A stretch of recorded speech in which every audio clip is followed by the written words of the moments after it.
Еколошкото друштво Вила Зора побара одговорност од сторителите на еколошкиот инцидент кој се случи вчера во Велес, кога поголеми количини мазут истекоа во водите на реката Вардар. Од друштвото велат дека не се против работата на индустриските капацитети во градот, но бараат контрола на емисијата на штетните материи во водата, почвата и воздухот и таа да биде во рамките на максимално дозволените концентрации. Прашуваме дали со излевањето на големи количини мазут не е предизвикана општа опасност и дали за ова е поднесена пријава до надлежните органи. Дали е земен примерок од водата во реката Вардар и дали е пратен на испитувања. Дали е известен државниот инспекторат?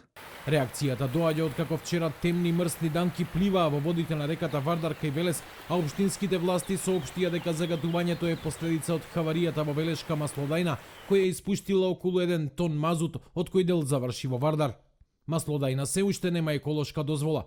На прашањето дали има рок до кога треба да ја извадат, од општина Велес велат дека во тек е осогласувањето, процес кој бил комплициран. И лани во септември, кога се случи хаваријата со пожарот, од општина Велес велеа дека фабриката е во процес на усогласување. За апсурдот да биде уште поголем, општина Велес во моментов нема локален еколошки инспектор кој е преместен на друго работно место, а државниот инспектор замина во пензија.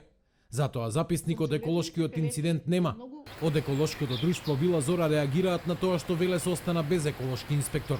Бараме одговорност и реакција врз основа на законот и најетно вработување на квалификуван инспектор за заштита на животната средина во општина Велес со цел редовно следење на работата и превенција од евентуални екоинциденти. Од друга страна, раководството на маслодајна вчера негираше дека мазут истекол во Вардар. Ова е петта хаварија во оваа фабрика во последните 18 месеци. Повозрастните велешани се сеќаваат на големата експлозија во оваа фабрика пред 43 години, кога имаше и загинати работници.